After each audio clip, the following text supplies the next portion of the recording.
दोस्तों, क्या आप भी ऑप्शन खरीदते हैं और आपका प्रीमियम कुछ ही मिनटों में आधा हो जाता है? क्या आप सही दिशा पकड़ने के बावजूद पैसा नहीं बना पाते? अगर हाँ, तो आज की यह वीडियो आपके लिए है। आज मैं आपको एक ऐसी सरल ऑप्शन बाइंग स्ट्रेटजी बताऊंगा जिसे कोई भी शुरुआती ट्रेडर आसानी से सीख सकता है। यह strategy Nifty, bank Nifty, Sensex और सभी इंडेक्स पर काम करती है। तो वीडियो को अंत तक जरूर देखें, क्योंकि आखिर में मैं आपको एक ऐसी गलती बताऊंगा जो 90% ऑप्शन बायर्स करते हैं। दोस्तों, ज्यादातर लोग मार्केट में बिना किसी प्लान के एंट्री लेते हैं।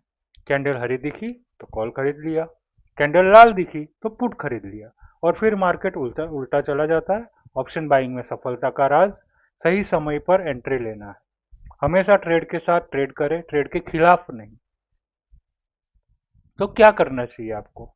चलिए बात करते हैं चार्ट सेटअप की।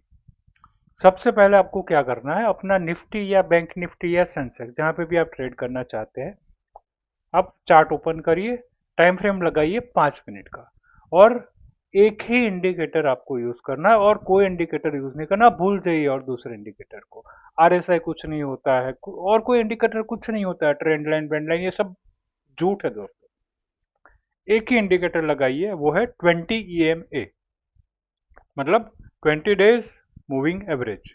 बस इतना ही, और कोई इंडिकेटर लगाने की जरूरत नहीं है। अब समझते हैं कॉल ऑप्शन या पुट ऑप्शन कब खरीदना है। तो पहले बात कर लेते हैं कॉल ऑप्शन की। जब भी प्राइस 20 EMA के ऊपर है, पहला नियम, राइट, इसके टोटल 4 नियम है। पहला नियम, प्राइस 20 EMA के ऊपर होना चाहिए। प्राइस मतलब निफ्टी का जो कैंडल बन रहा है या जो भी कैंडल पैटर्न है, वो 20 EMA के ऊपर बनना चाहिए या सस्टेन होना चाहिए। दूसरा नियम, प्राइस जो है मतलब निफ्टी का जो प्राइस है या बैंक निफ्टी का या सेंसेक्स का, वो जो भी प्राइस है वो पिछले रेजिस्टेंस को ब्रेक करना चाहिए। मान लो रेजिस्टेंस है अभी के लिए निफ्टी का 25,250, तो उसके ऊपर नया कैंडल आना चाहिए। ये दूसरा नियम है, 20 EMA के ऊपर प्लस पिछले रेजिस्टेंस के ऊपर। और तीसरा नियम है, ब्रेकआउट कैंडल जो बन रहा है आपका 25,250 के ऊपर, जो नया कैंडल बन रहा है वो वॉल्यूम के साथ बनना चाहिए। ऐसा नहीं है कि थोड़ा छोटा मोटा बनकर वहां से फिर वापस ब्रेकआउट फेलियर होके नीचे आ गया, वैसा नहीं। चौथा नियम, जो नया कैंडल बन रहा है 20 EMA के ऊपर, रेजिस्टेंस के ऊपर, वॉल्यूम के साथ, वो 15 मिनट का कैंडल क्लोज होना चाहिए। ये सारे तीनों नियम के ऊपर जो चौथा नियम है, वो जो कैंडल बन रहा है वो 15 मिनट का, चलो मान लीजिए 5 मिनट का, मैं 15 मिनट का प्रीफर करता हूं, आप मान के चलो 5 मिनट का कैंडल क्लोज होना चाहिए। उसके ऊपर दूसरा कैंडल जब बनना शुरू होगा, तब हम कॉल ऑप्शन खरीदेंगे। और वो कॉल ऑप्शन का जो स्टॉप लॉस है, वो हम क्या रखेंगे, जो नया कैंडल बना है ना, और उसके नीचे जो ब्रेकआउट कैंडल है 25,250 के ऊपर, जो पहला ब्रेकआउट कैंडल बना था और हमने जो बाइंग की है उसके दूसरे कैंडल पे 5 मिनट के, तो जो पहला कैंडल का लो है ना, ब्रेकआउट कैंडल का लो, वो हमारा स्टॉप लॉस रहेगा। और हमेशा अपना टारगेट रखिए 1:2। अगर फॉर एन एग्जांपल, अगर आपका स्टॉप लॉस 10 है, तो कम से कम आपका टारगेट 20 होना चाहिए। मतलब अगर आप 500 रुपये गवा सकते हैं या आप 500 रुपये लूज करने अफोर्ड कर सकते हैं, तो आपका टारगेट होना चाहिए 1000 रुपये। और अगर कोई 5000 का स्टॉप लॉस रख रहा है, तो उसका टारगेट होना चाहिए 10,000 रुपये। अब बात करते हैं पुट ऑप्शन कब खरीदना है। उसमें भी 4 नियम है। पहला, एज आई सेड, 20 EMA के नीचे कैंडल होना चाहिए प्राइस का। दूसरा नियम, कोई इंपॉर्टेंट सपोर्ट टूटना चाहिए। जैसे 24,000 का इंपॉर्टेंट सपोर्ट है, वो टूटा, उसके नीचे 20 EMA भी बन रहा है। तीसरा नियम, as as I said, breakdown candle में अच्छा वॉल्यूम होना चाहिए।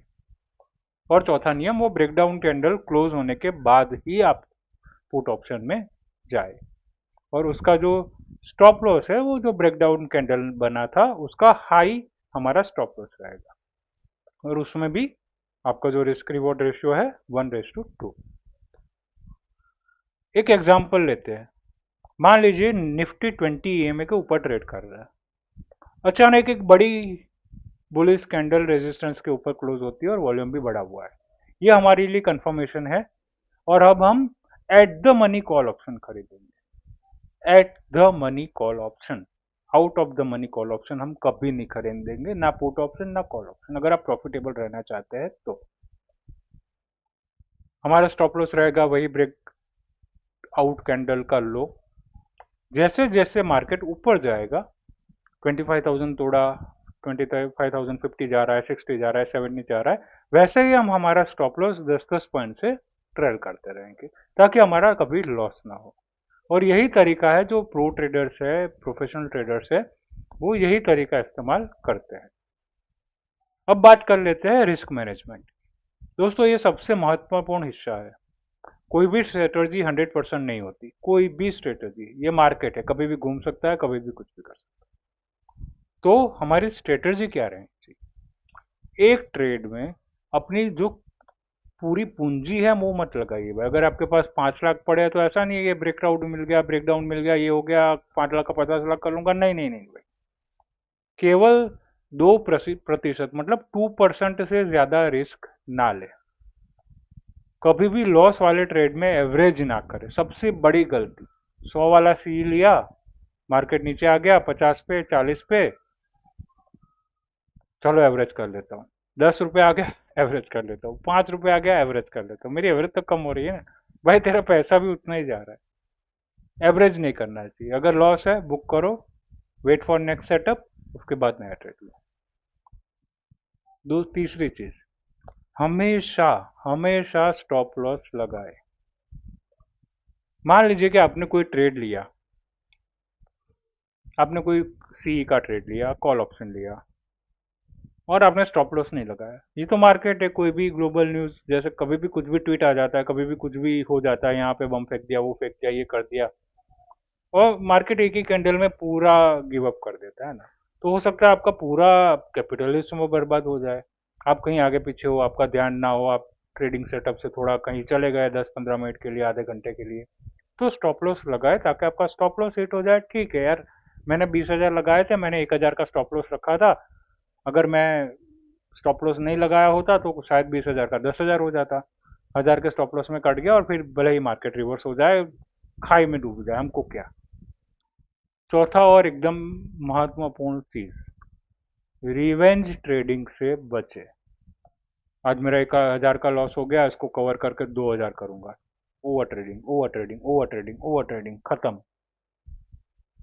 तो याद रखिए, पहले कैपिटल बचाइए, प्रॉफिट बाद में आएगा ही आएगा। अगर कैपिटल रहा तो प्रॉफिट आना ही है। तो मैंने क्या बताया, कॉल ऑप्शन कब खरीदना है, प्राइस 20 EMA के ऊपर, resistance breakout, volume confirmation, candle close के बाद एंट्री, ये 4 रूल। पुट का ऑप्शन कब खरीदना है, 20 EMA के नीचे ट्रेड होना चाहिए, ट्रेड करना चाहिए इंडेक्स, सपोर्ट ब्रेकडाउन होना चाहिए, वॉल्यूम भी कंफर्म होना चाहिए कि वॉल्यूम है, और कैंडल क्लोज के बाद ही एंट्री बनाए। दोस्तों यह वीडियो अगर आपको पसंद आई तो प्लीज़ लाइक कर दीजिए, चैनल को सब्सक्राइब करें और बेल आइकन ज़रूर दबाएं। मैं रोज़ Nifty, bank Nifty, Sensex, crypto market analysis आपके लिए लेकर आता हूँ। हमारा टेलीग्राम चैनल है जो मैंने कमेंट सेक्शन में डाल दिया है, उसका लिंक, आप उससे ज़रूर जुड़े। मैं मिलूंगा आपसे अगली वीडियो में, तब तक सुरक्षित ट्रेड करें और सीखते रहें। जय हिंद, वंदे मातरम।